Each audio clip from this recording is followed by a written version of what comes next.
son las reinas indiscutibles de los misterios del mar.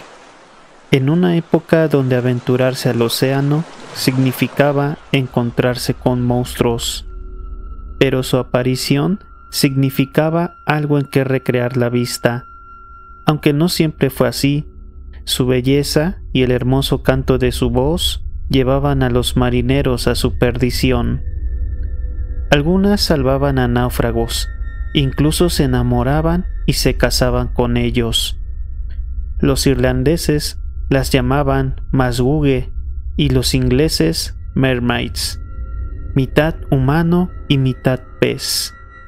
Hoy, en este episodio, sirenas, ¿encuentros reales?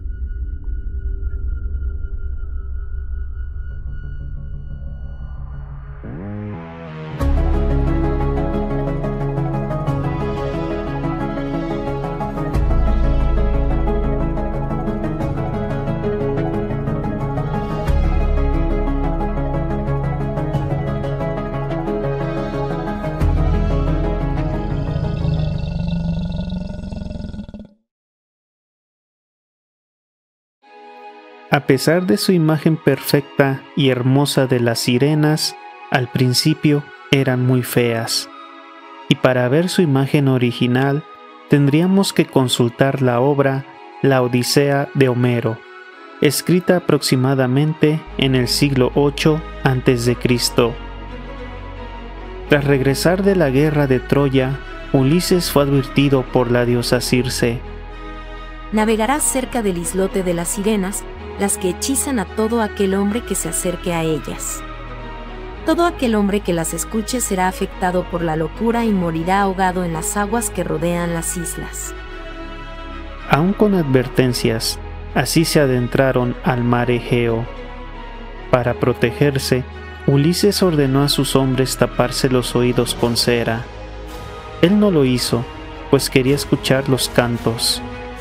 Así, pidió que se le amarrara al mástil de pies y manos. Al acercarse a la isla, se podía escuchar: Vamos, famoso Ulises, gran honra de los aqueos, ven aquí y has de tener tu nave para que puedas oír nuestra voz. Que nadie ha pasado de largo con su negra nave sin escuchar la dulce voz de nuestras bocas, sino que ha regresado después de gozar con ella y saber más cosas. Como era de esperarse, el rey pedía que lo desataran. Sus hombres remaron rápido dejándolas atrás, saliendo con vida.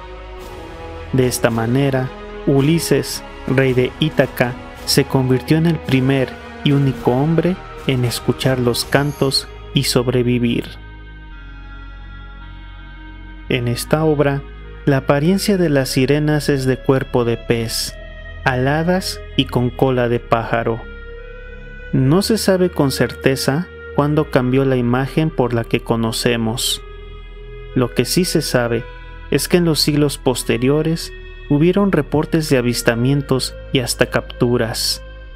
En 1215, en una crónica irlandesa, se declaró: Tienen grandes pechos, pocos cabellos, manos gordas al final de sus cortos brazos y largos dedos unidos como los pies de una oca. Se le han visto cogiendo peces con las manos y comiéndolos. Este fantasma ha anunciado siempre alguna tempestad. Uno de los testimonios más interesantes es el de Cristóbal Colón. La historia oficial omite algunos pasajes de su travesía. Avistó la misteriosa isla de San Borondón, pasó por el Triángulo de las Bermudas y vio luces extrañas tanto en el cielo como en el agua. Y por supuesto, reportó la aparición de sirenas. Todo ocurrió miércoles 9 de enero de 1493. El almirante que navegaba en la carabela conocida como La Niña divisó algo en el agua. El día pasado, cuando el almirante iba al río del Oro, dijo que vio 3 sirenas, que salieron bien alto de la mar, pero no eran tan hermosas como las pintan, que en alguna manera tenían forma de hombre en la cara. Dijo también que otras veces vio algunas en Guinea, en las costas de Manegueta. Hoy Se cree que Colón y sus hombres vieron manatís, animales que a ojos europeos eran desconocidos. Henry Hudson, famoso explorador inglés, tuvo un encuentro el 15 de junio de 1608 mientras navegaba cerca de las islas de Nueva Zembla, al norte de Rusia. En su bitácora escribió: Esta mañana, uno de nuestra tripulación vio una sirena por la borda. Los marineros Thomas Gillis y Robert Ranard dijeron que, aunque el cuerpo era grande como el de un hombre, tenía espalda de mujer y senos, piel pálida, cabello largo y negro y cola de delfín moteada como una caballa. Un compatriota de Henry, Richard Whitburn, avistó una sirena en 1610 en la costa de Terranova. No omitiré un relato de una criatura extraña que vi por primera vez en 1610. Una mañana estaba parado a un lado del puerto de Saint John's, vi venir nadando hacia mí, alegremente, a una mujer, cara, ojos, nariz, boca, mentón, cabello y frente, parecía muy hermosa y bien proporcionada, alrededor de la cabeza, los mechones se meneaban hasta el cuello. La vi mucho tiempo al igual que un compañero que vio lo mismo. Di un paso atrás.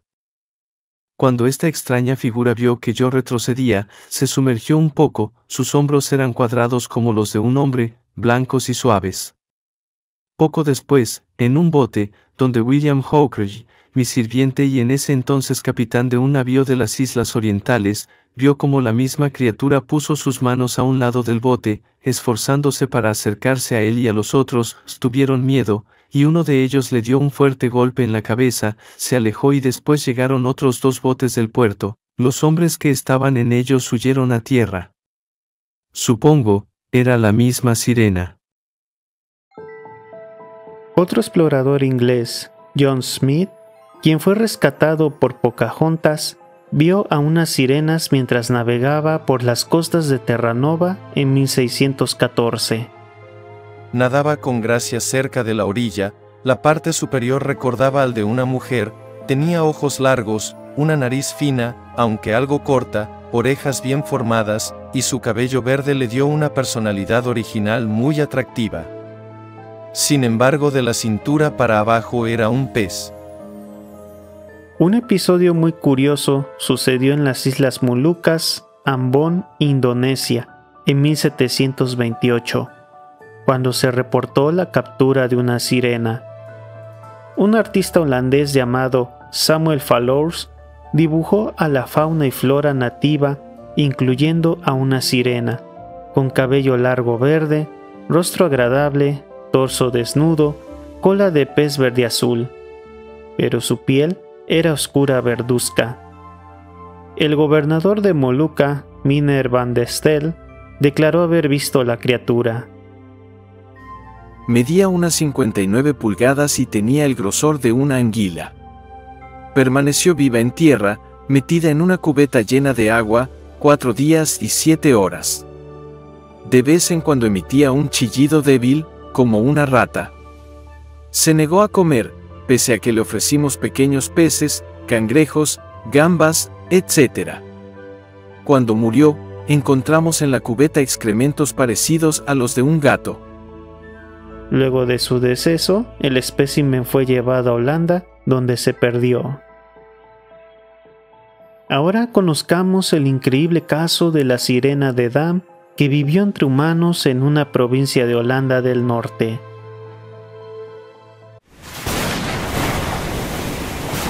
Todo comenzó durante una fuerte tormenta en 1403. Las violentas olas destruyeron los diques que separaban los lagos Purmermer y Zuiderzee. Al ser reparados, se dieron cuenta que la tormenta trajo consigo a una sirena que quedó atrapada en el Purmermer. Fue vista por 2 jóvenes que iban a ordeñar sus vacas. Al principio, tanto los jóvenes como la sirena se asustaban al verse, pero al paso del tiempo se acostumbraron a su presencia. Un día, la sirena se acercó demasiado y los jóvenes aprovecharon para llevarla a Edam.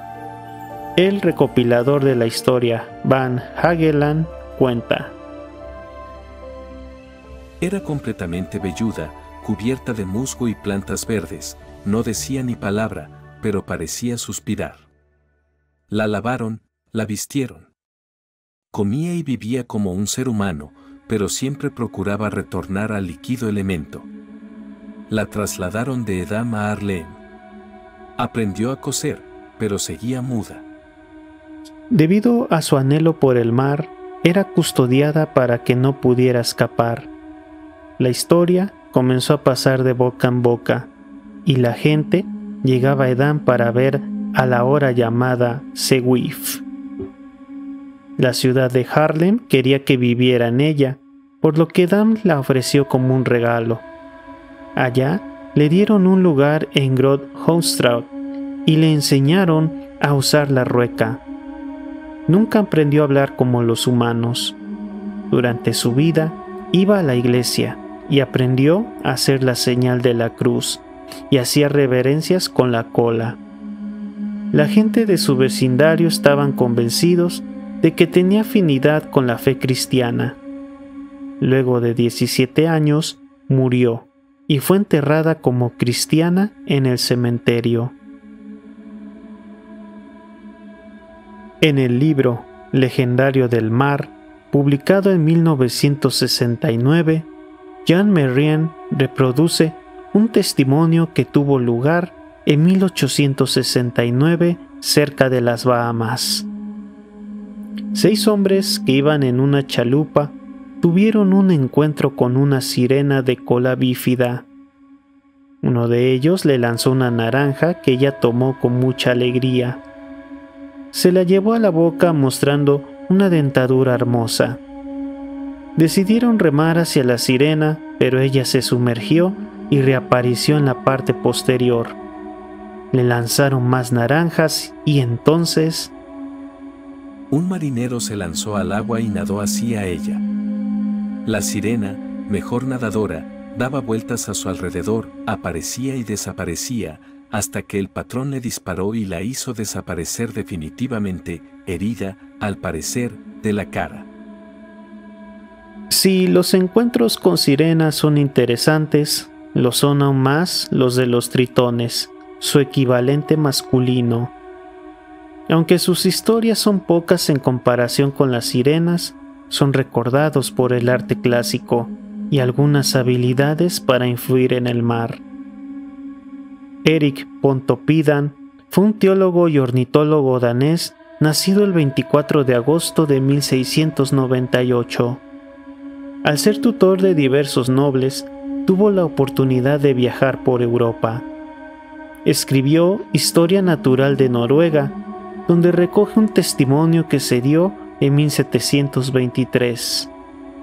Los protagonistas fueron Peter Gunnenfer, Nicolas Jenfen y Jeppe Jenfon. En cuanto a su morfología, dijeron que parecía un hombre mayor, de fuertes hombros y anchos. Su cabeza era pequeña en proporción al cuerpo, tenía el pelo negro y rizado corto, sus ojos eran profundos, y tenía una cara flaca y apretada, con barba negra que se veía como si la hubieran cortado, del vientre hacia abajo era como un pez. Al final, lo tuvieron que liberar ya que este tritón les habló en perfecto danés para amenazarlos con hundir el barco. Uno de los casos más extraños es el del llamado monje de mar, ocurrido en la isla danesa de Selandia en 1546. En las costas de aquellas islas fue encontrada una criatura extraña cuyo aspecto recordaba al hábito de un monje. Otro caso fue llamado obispo de mar. La leyenda cuenta que la criatura fue llevada al rey de Polonia, quien deseaba mantenerlo en cautiverio. Se presentó un grupo de obispos católicos a quienes el pez suplicó su liberación. Afortunadamente, lo liberaron y al momento hizo la señal de la cruz y desapareció en el mar. Ambos casos aparecieron en Historia Animalium de Conrad Gessner en el siglo XVI. Para el zoólogo danés Japetus Stremstus, concluyó, tras estudiar el caso, que se trataba de calamares gigantes, y para el padre de la criptozoología, Bernard Hubelmans, se trataba de una morsa. Fray Benito Jerónimo Feijoo, religioso español y famoso por haber escrito el discurso Defensa de Mujeres, considerado el primer tratado del feminismo español, recopiló algunos casos de hombres pez como el de Liérganes. A mediados del siglo XVII, en el pueblo cántabro de Liérganes, había un matrimonio que tenía 4 hijos, y uno de ellos se llamaba Francisco. Un día de San Juan, es decir, 24 de junio, pero de 1674, Francisco fue a nadar con unos amigos al río Miera. Era un buen nadador, por lo que nadó río abajo. Luego de unas horas, se dio por desaparecido. Años después, en 1679, unos pescadores faenaban en la bahía de Cádiz, cuando se les apareció un extraño ser. Las apariciones ocurrieron por varios días hasta que con pedazos de pan lo capturaron. Era un hombre joven, corpulento, de tez pálida y cabello rojizo y ralo. De la garganta al estómago tenía una cintura de escamas con unas uñas gastadas. Lo llevaron al templo de San Francisco, donde luego de varios días dijo una palabra: Liérganes. La historia llegó hasta Liérganes, por lo que se preguntó si algo raro había ocurrido en los últimos años, y solo se mencionó la desaparición de Francisco de la Vega. Juan Rosendo, fraile del convento, decidió llevar al hombre a Liérganes. A un cuarto de legua del pueblo, el religioso mandó al joven adelantarse. Ya en el lugar, se encaminó a su casa. Cuando su madre lo vio, lo reconoció como su hijo perdido. A pesar de regresar a casa, Francisco no mostraba interés por nada. Iba descalzo, andaba desnudo si no se le daba la ropa. No hablaba salvo algunas palabras como tabaco, pan y vino, pero sin la intención de degustarlos. Cuando comía, lo hacía con avidez para luego no ingerir alimentos durante 4 o 5 días. Era dócil y servicial, pero un buen día, luego de 9 años, desapareció. De hecho, regresó al mar y nadie lo volvió a ver. Haciendo a un lado el componente mitológico de la historia, ¿qué tenemos? Según el doctor Gregorio Marañón, es un caso de cretinismo, que es básicamente un déficit permanente en el desarrollo físico y psíquico, acompañada de deformidades del cuerpo y retraso de la inteligencia, gracias a la falta o la destrucción de la glándula tiroides durante la etapa fetal. Pese a todos los reportes, ¿existen pruebas de estos seres? La respuesta es un rotundo no. Durante muchos años, en especial el siglo XX, hubo muchos fraudes. El Museo Británico contaba con una sirena que supuestamente fue capturada en aguas japonesas en el siglo XVII, siendo el príncipe Arturo de Connacht, nieto de la reina Victoria, quien donó dicha pieza al museo. Hoy se sabe que solo es un mono pegado a un pez. La sirena de Fiji es otro caso famoso. Todo empezó en 1840, cuando el inventor del circo, P.T. Barnum, compró una sirena momificada, y a pesar que el empresario intentó certificar su veracidad, la incógnita, entre comillas, tuvo que esperar 200 años para descubrir la verdad. La Universidad del Norte de Kentucky descubrió, por medio de rayos X, que se trataba de un pastiche entre un salmón, un mono y una iguana, Aún en pleno siglo XXI pasó algo parecido. Allá por el año 2012, más precisos el 27 de mayo, Animal Planet estrenó Sirenas, mito o realidad, falso documental donde unos investigadores llevaban a cabo unos estudios a restos extraños, solo para descubrir a un humanoide conocido como sirena. Además, se daba a entender una conspiración gubernamental para impedir el conocimiento de dicha información. Con una audiencia de 3-4 millones de televidentes solo en Estados Unidos, fue el programa más visto por detrás del tributo a Steve Irwin. Debido a que muchos lo tomaron por algo real, la Administración Nacional Oceánica y Atmosférica tuvo que lanzar un comunicado para desmentir el documental, que dicho sea de paso, está bien hecho, pero que solo es una obra de ficción. Hoy sabemos que las sirenas eran en realidad manatíes o focas, pero ¿por qué los marineros no diferenciaban entre un animal y una forma humana? La respuesta es gracias a su lujuria. Era difícil ser marinero en aquellos tiempos. La incógnita de no saber qué encontrar o si iban a regresar a casa se unía a la falta de afecto femenino durante meses. A eso, súmenle que en el mar también existen los espejismos, haciendo observaciones erróneas, y los hombres de la mar daban rienda suelta a sus fantasías. Y nadie mejor que el sacerdote jesuita, políglota y erudito alemán del siglo XVII, Atanasio Kircher, para describir el comportamiento de los hombres hacia las sirenas. Es un anfibio del que abusaban los bárbaros cuando los llevaban a tierra. Si te gustó el video, puedes ayudarme a compartirlo, dando manita arriba o suscribiéndote al canal. Cualquiera de esas cosas te lo agradecería. Hasta entonces, amantes del misterio, cuídense mucho y nos vemos para la próxima. Hasta luego.